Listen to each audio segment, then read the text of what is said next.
So I'm with Mike from WD Smith Nurseries, who has very kindly hosted a day's visit to your quite mechanised nursery. I think a lot of people will just assume that somebody stood at a potting bench with a shovel and a trowel kind of potting things up. I've got some fantastic video clips to show you later on of how these plants are lovingly mechanised in production, so people are still involved and watching over, but the volume of the work is increasingly being done by very accurate machines. Congratulations, it was amazing to watch that in progress. And here's the end product, which looks lovely, but it also smells lovely as well. It does smell. The smell doesn't really work on camera, but if you want to, while you're watching, have a quick sniff of them. Let me know how you get on. Lovely. So nice dianthus. So yeah. Thanks for that. And also, Mike, you took us up to the Floral Fantasia kind of trail borders gardens up at RHS Hyde Hall. So on a separate video you will see some examples of the fantastic plant trails we've seen up there. But while we're here, a couple of things I want to ask you, Mike. First of all, as we were talking, you were describing how getting involved with this whole Floral Fantasia thing has cost you, it's time and money, and I'm guessing you've given plants and plant space. And for someone who's trying to run a commercial business when commercial times are hard, how do you see the value in doing that? How do I justify that time? Yeah. So to start off with, it was because of a very persuasive person, I think, in a way. Yeah. But Peter Seabrook, being so local. But no, that isn't entirely true, because I was involved in other committees before. I think it's the horticultural industry, the commercial horticulture industry, I don't think it's a very well-known industry. But but everybody who's in it, I think, generally, there's a camaraderie there. Yes. And people do get on from different companies. We love our plants and we love our trade, don't we? Yeah. And I think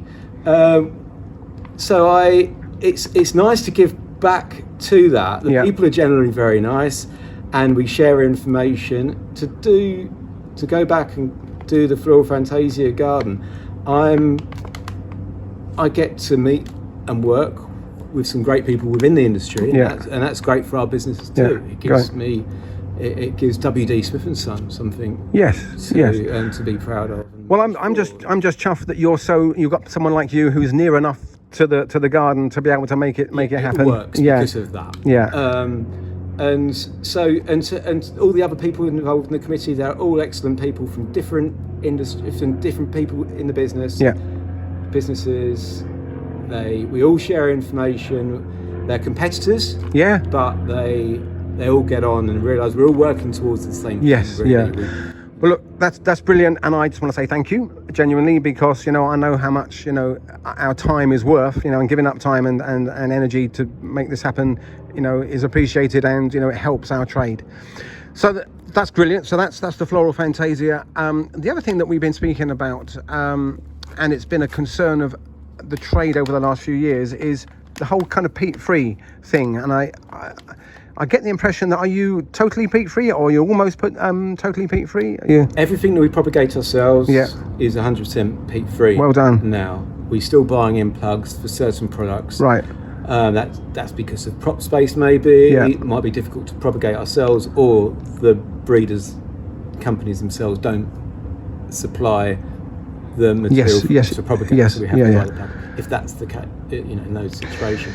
So there'll be people watching this who are perhaps disappointed with peat-free compost, and have been struggling. Have you got any tips, any kind of, because you've gone on that journey at great expense to your business. Yeah, and it is, we've been growing plants. The business has been growing plants since 1939. We've all had to learn different things at different times, and growing itself is a skill that you never get completely right. No, you're right. Learning. Yeah. And to be kicked back down that learning curve was hard, and it's been 3 or 4 years has been hard work. It's been expensive, but we believe it's the right thing to do. We felt that we needed to get in a situation where we could be confident that we could grow in this, right? And I felt it was really important for our business going forward.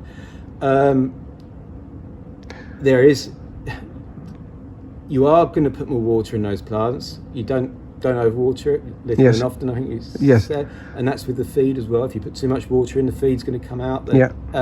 So you do have to be more careful. and you have to definitely make sure the feed's going in there all the time.